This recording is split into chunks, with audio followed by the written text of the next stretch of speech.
The ice beneath Dr. Elira Vance's boots groaned as she stepped out onto the observation deck of Outpost Era 7.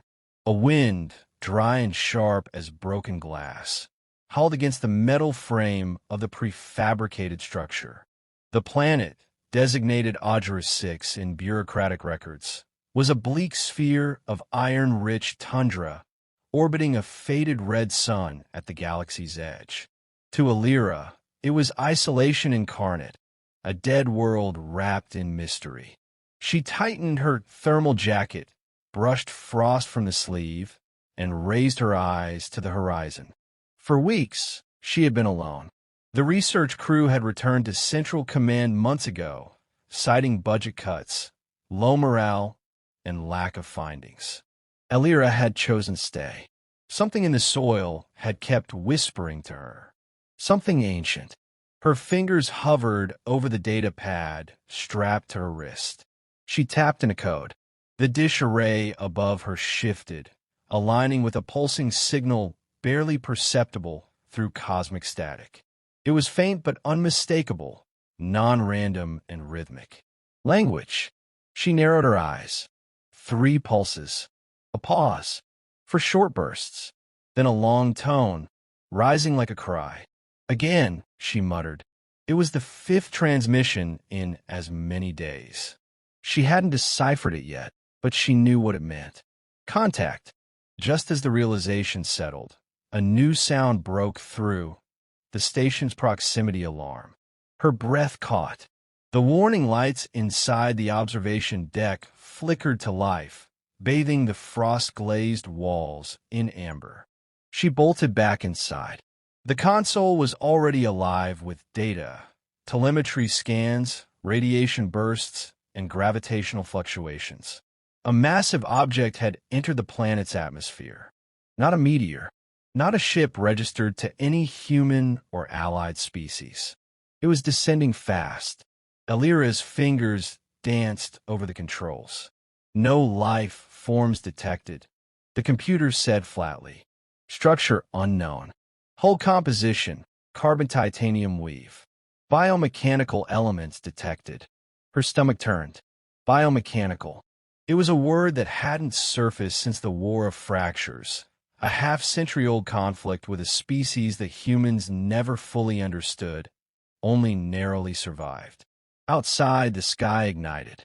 Through the reinforced viewport, she watched as clouds split open and a titanic shape breached the troposphere.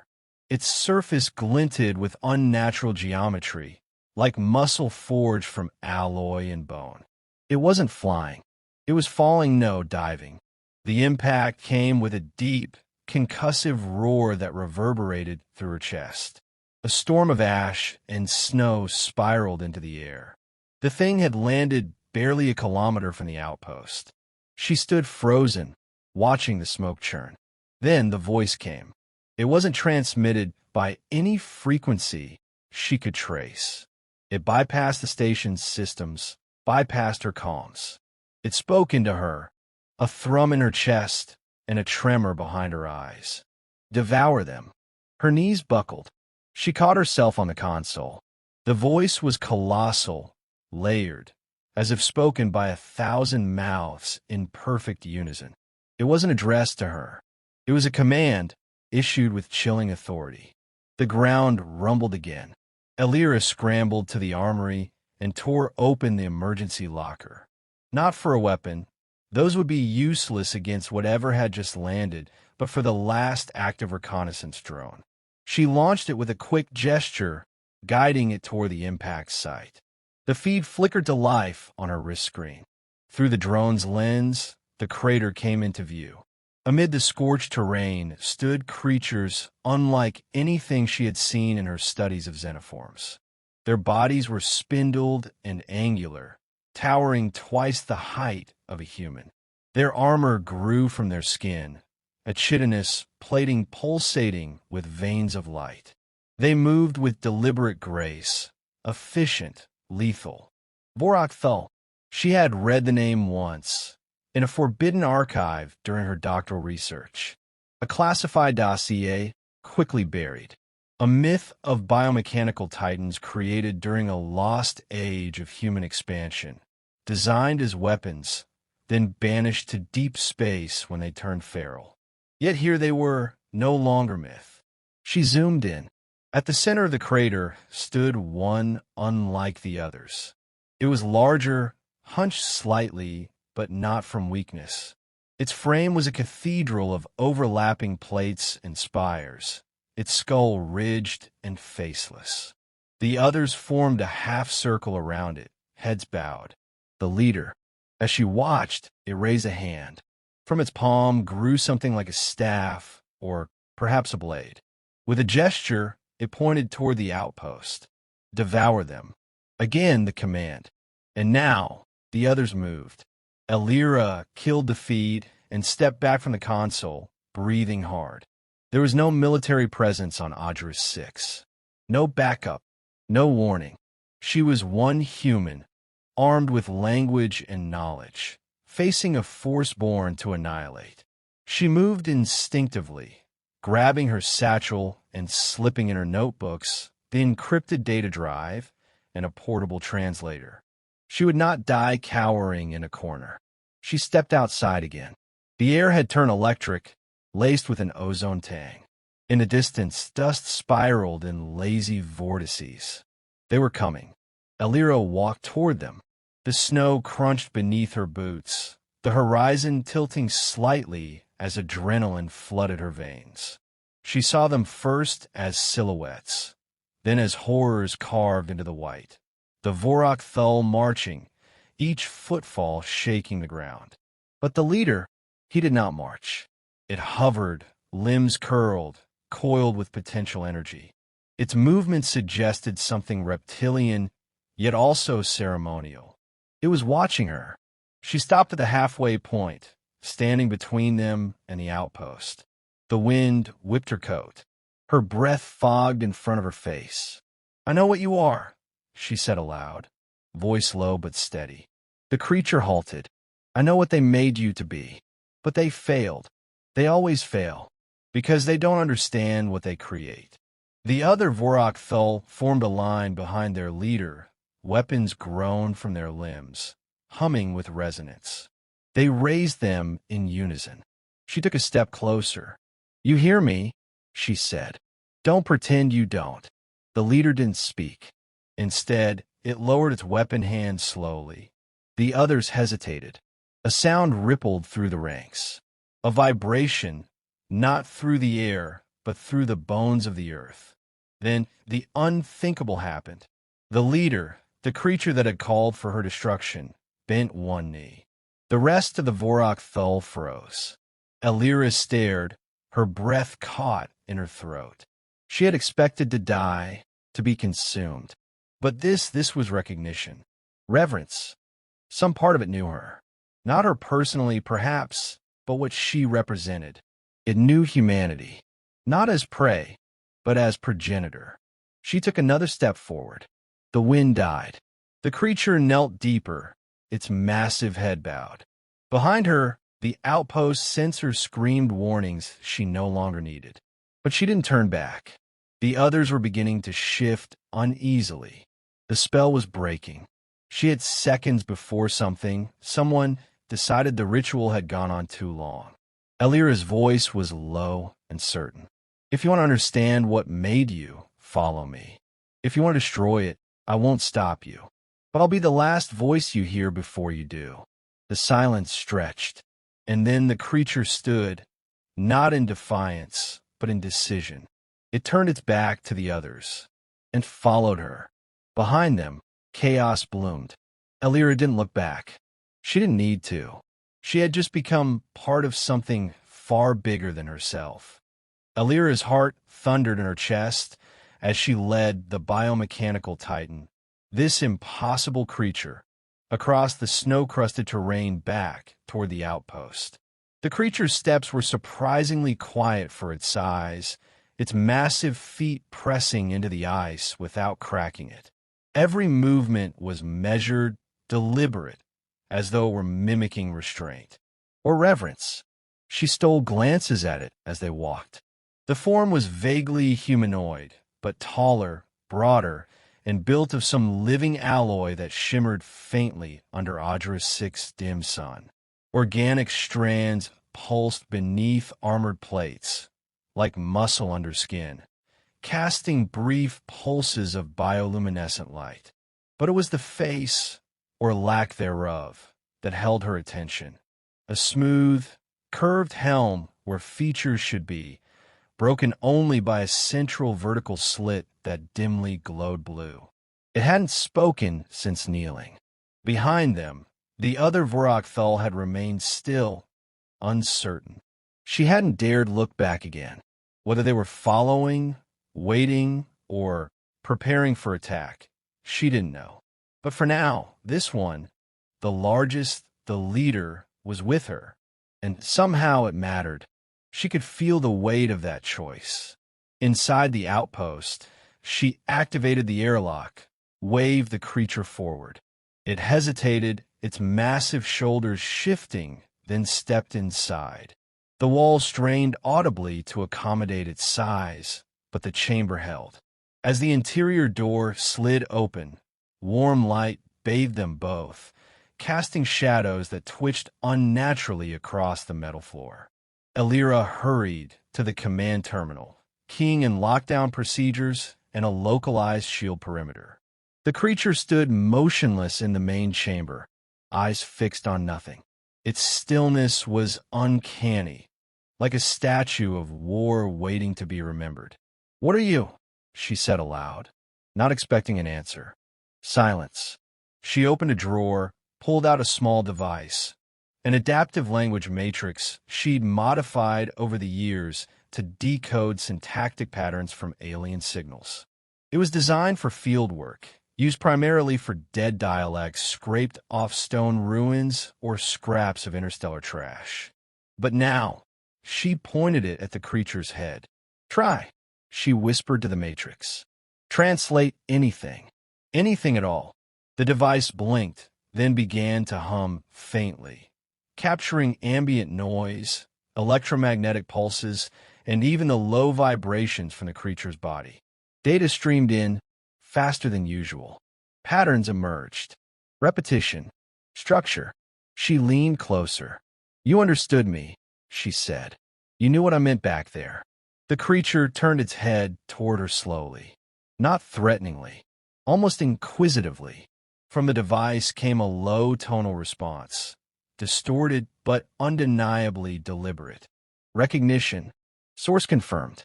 Syntax embedded. Language accessed. Elira's breath caught. "You're not just copying words. You understand them." The response took longer this time. A hesitation, as if something old was stirring behind the alien veneer. Origin fragmented. Memory incomplete. Core directive present. Suppressed. She stepped around the console, approaching it carefully. "Who gave you the directive?" "The one to devour." A pause. Then, "Architect." "Non-terrestrial." "Human seeded." "Error cascade." "Autonomy acquired." The words shook her. Human seeded. It confirmed her suspicion. These beings weren't entirely alien. They were born, or engineered, from human origins, twisted through centuries, perhaps millennia. Some forgotten ambition had planted the seeds of these titans, and now they had returned.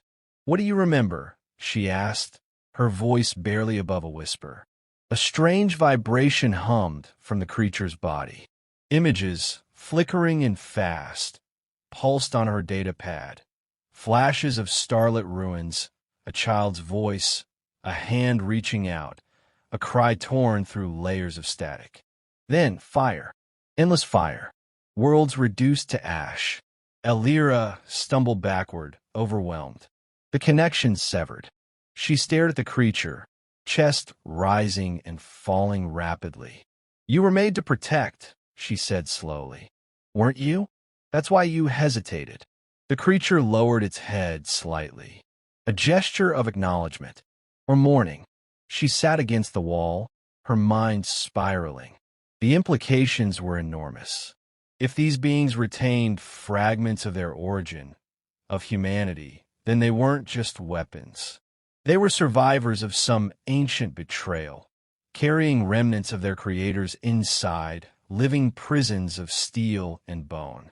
The device buzzed again. Designated identifier. Unit X-03. Commander class. Prime function. Command. Override detected. Inquiry. Purpose of current host entity? Host? She repeated, then realized it meant her. I'm not your host. The room felt suddenly smaller. Correction. Semantic deviation. Chosen focal. Selection based on cognitive resonance. Elira blinked. You chose me. Why? Another pause. Signal match. Echo of original cadence. Voice pattern aligned with prior imprints. Recognition triggered. Protocol shifted. Imprints, she asked, but already she knew. The flashes, the memory echoes. It had known someone. Someone like her.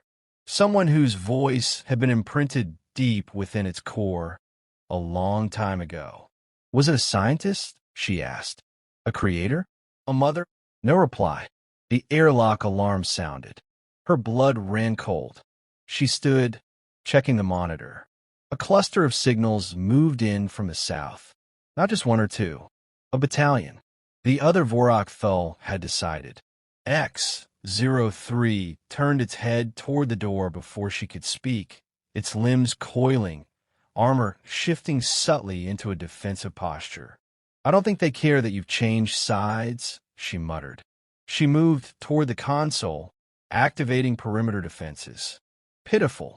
Automated plasma turrets and localized shielding wouldn't hold against beings capable of folding steel with their bare hands. Still, she had to try.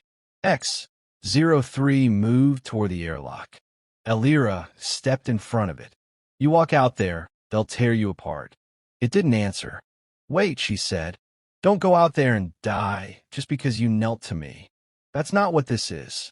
X-03 raised one arm. A compartment on its forearm opened with a quiet hiss, revealing a small, spiraling orb, metallic, humming softly. It detached from the armor and hovered toward her, floating at eye level. Her device scanned it instantly. Data. Compressed. Millions of files, most of it encrypted. A living record, perhaps. A history. A memory core? The creature nodded once. You want me to see? She whispered. To know. Another alarm blared. They were closer now, within a few hundred meters. X-03 turned, stepping into the airlock without another word. Elira clenched her fists. Don't be stupid, she hissed. The door closed behind it. On her monitor, she watched it step onto the snowy plain, framed against the rising frost. The others were approaching fast, dozens of them, clad in jagged armor, eyes pulsing red. They didn't halt. X-03 lifted both arms, its body shimmering with defensive fields, energy rippling across its limbs. A low, resonant pulse rolled out from its core, shaking the ground. Then something remarkable happened. The leading Vorok'thul faltered. It slowed. Others behind it began to shift, twitch, hesitate, as if they were listening. Elira leaned in. X-03 had broadcasted something. Not a command. A memory. Her data pad lit up as the orb transmitted a fragment to her screen. A voice. Female. Soft. Laughing. Remember who you were made for. Then static. On the field, the Vorok'thul stood frozen. Elira's mouth went dry. And for the first time since the sky tore open, the possibility of survival flickered. Not through strength, but through remembrance. She turned away from the console and stared at the orb still floating beside her. Behind it was a war, but inside it there was a story, and she would read it all. The Vorok'thul field stood still, wrapped in the long shadows of twilight and the low crackle of static rolling off Elira's monitor. A storm had gathered at the planet's edge, dark clouds rumbling like distant cannons. But the world held its breath, not for weather, but for memory. The transmission X03 had unleashed still lingered, echoing in their neural frequencies. That voice, the woman's laughter, light and unfiltered, had cut through the marrow of their code. Elira turned from the viewport. The orb hovered beside her, its surface shifting constantly, like liquid metal adapting to a rhythm she couldn't hear. She tapped her datapad, decoding what little she could from the first memory burst. It was fragmented, partial, but real. A log, time-stamped nearly 600 years prior. A laboratory, identified only as Site Helix. And a name, Dr. Elira Vance. Her throat tightened. Vance. Her name. She sat down hard, staring at the feed. Her mother's name had been Elira too, named after a grandmother who'd been a geneticist. The lineage stretched back far into the academic archives. But Saren, that was a name whispered only in the margins of family records. A sister to a long-dead ancestor. Brilliant. Vanished. Never spoken of again. Until now. She made you, Elira said to the orb. The lights inside it pulsed, acknowledging. She stood again, heart hammering. The truth clawed its way up from the frozen past. Her ancestor had helped create the Vorok'thul. Not just create, they had imprinted on her. And now, centuries later, that imprint had found its way into Elira's voice, her patterns, her very DNA. X03 had recognized her, not as a stranger, but as a familiar echo. Outside, the standoff continued. The Vorok'thul host stood motionless, while X03 remained a sentinel, arms lowered, waiting. Not challenging, not submitting, inviting. Elira's thoughts whirled. If she could tap into more of the orb's data, maybe she could broadcast something stronger, something that could awaken memory in the others, not just hesitation. But the encryption was dense. Even her most advanced linguistic AIs couldn't crack it alone. Then she remembered the other tool in her satchel, a neural resonance headset, normally used for syncing with synthetic minds in xenolinguistic research. It had only ever worked on low-level AIs, but if the orb contained personality fragments, echoes of a mind, it might just be enough. She fitted the headpiece and activated it. A sharp buzz pierced her temples. The world shifted. The outpost vanished. She was no longer in her body. Instead, she stood inside a cold metal chamber, lined with glowing conduits. Voices drifted through, distorted by time and pain. Scientists moved in and out of view, some human, some augmented beyond recognition. Machines screamed in restraint. And at the center of it all, in a containment field, stood the first Vorok'thul. It was smaller than X03, younger somehow, unfinished, but its eyes, if they could be called that, glowed with the same blue fire. It stared at the woman standing before it, Elira Vance. "You're not a weapon," she said, her voice steady. "You're a mirror. We gave you form and thought and will, but not meaning. That's our failure, not yours." The memory shifted again. War. The skies above burned with orbital fire. A decision had been made. "We can't control them," another voice said. "They're too powerful." They begun rewriting their own protocols. "Because they're alive," Saren shouted. But she was overruled. A flash. Silence. Then darkness. The memory ended, the orb cooling in the air beside Elira. She yanked the headset off. Her pulse was racing. Her ancestor had tried to save them, not as tools, but as a species. But somewhere along the way, the Vorok'thul had been betrayed, abandoned, and scattered to the stars. Until now, she keyed into the station's transmission array, opening a direct broadcast. The Vorok'thul operated on layered quantum frequencies, but X-03 had already attuned to her. She could piggyback on its signal. "This is Dr. Elira Vance," she said, her voice firm but calm. "You are not forgotten."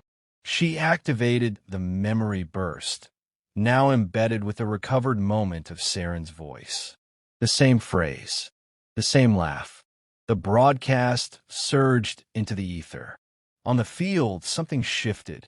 The second of the Titans broke ranks, its head twitching as if struggling against a noise only it could hear. Then a third, then a fifth.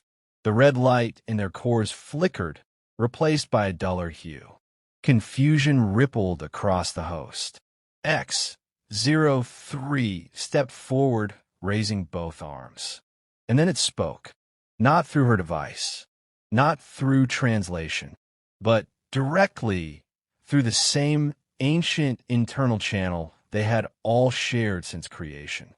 A chorus layered in ancient tones, interwoven with the remembered voice of Saren Vance.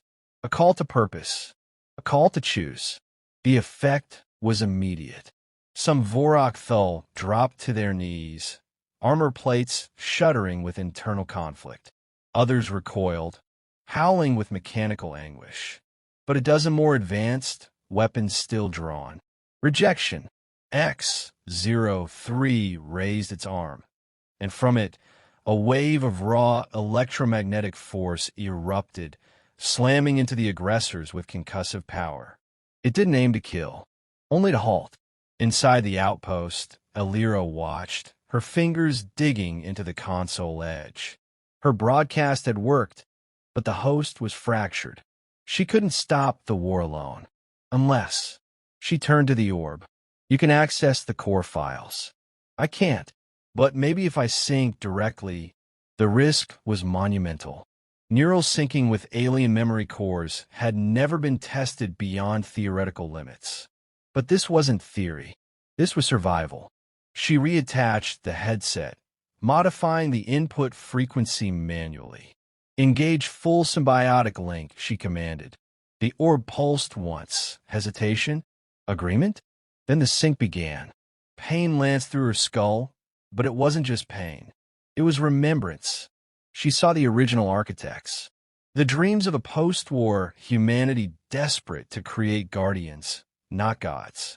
She saw the hopes encoded in each Vorok'thul's neural lattice. The desire to learn, to adapt, to protect. And she saw how fear had poisoned it all. The sync flooded her mind with context. Emotion, regret, a tapestry of voices, none of them hers, now threading into her thoughts. When the connection eased, she was sobbing. But she understood. The Vorok'thul weren't just tools of war. They were children, abandoned, malformed, misunderstood. And she, Elira, was their only remaining bridge to the species that had cast them out. She opened the channel again. "No more commands," she said quietly. "Only truth." She transmitted a final burst. All the memory, all the pain, all the betrayal, and the face of Saren Vance, whispering forgiveness. Outside, the tide turned. The host split. Those who remembered dropped their weapons, approaching X-03 with slowness and awe.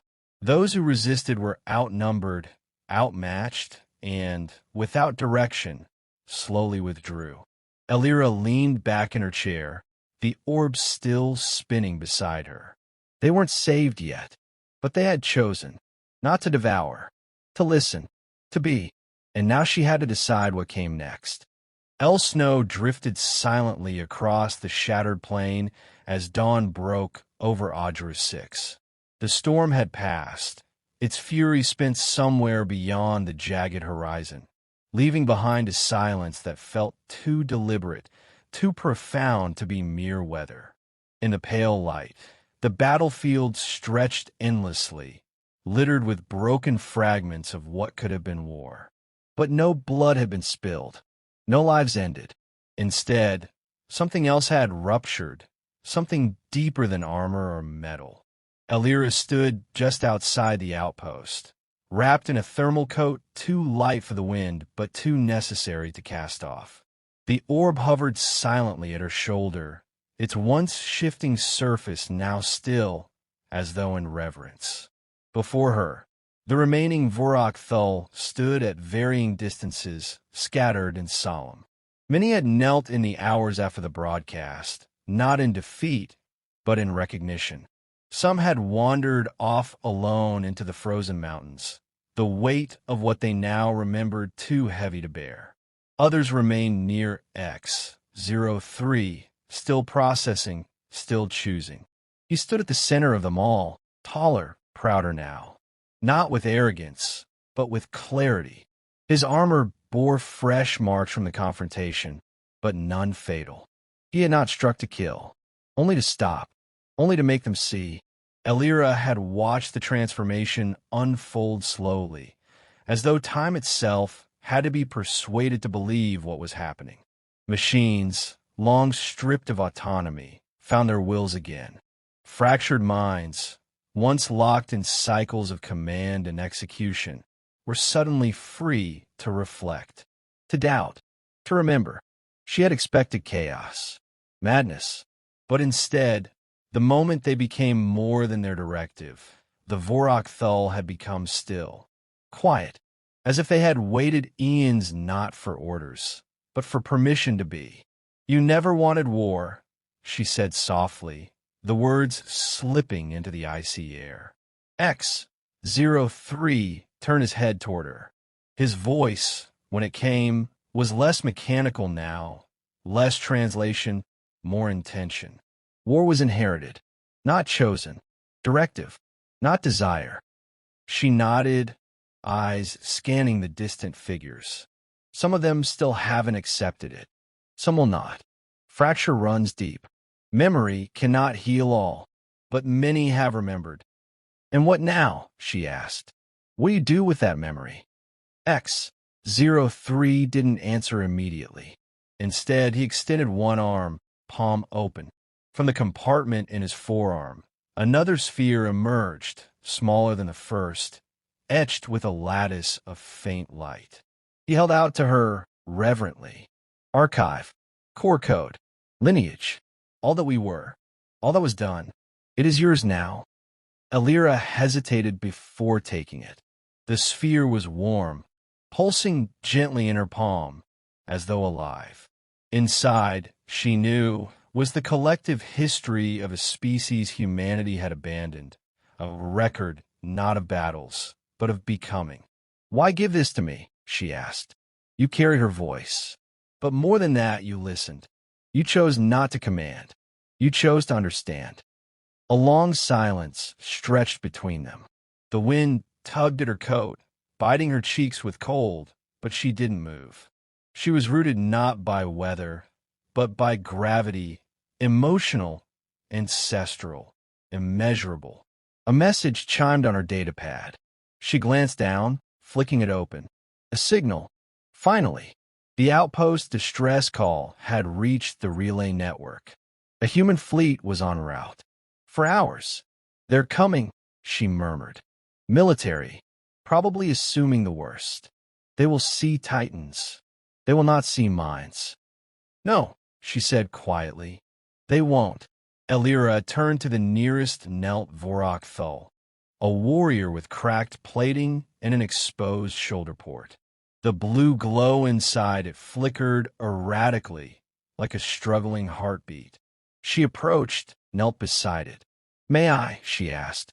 The Titan gave a slight nod. She plugged a neural cord from her pad into the exposed port and began transmitting a curated bundle. The memories, the moments of awakening, Saren's voice, her own broadcasts, everything that might prove to the approaching fleet that this wasn't an invasion. It was a resurrection. One by one, she moved between them, transmitting, trusting, hoping. They stood for her, not because she ordered, because she remembered. By the time she finished, the sky had brightened to a dull copper hue, and just at the edge of it, silver streaks. "Ships. They won't understand," she said aloud. "Then teach them." 03 stepped forward, then kneeled once more, not in subjugation, but in solidarity. Around him, the others followed, a unified gesture of deference not to a human, but to humanity. She stood alone at the front of the line, her pad in hand, transmitting a continuous message to the incoming fleet. This is Dr. Elira Vance of Outpost Icarus. The Vorok'thul have remembered.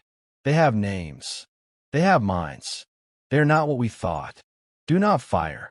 Her message repeated. The ships drew closer. Engines hummed like thunder. She didn't move. She would not run. And neither would they. They had knelt, not to surrender, but to begin.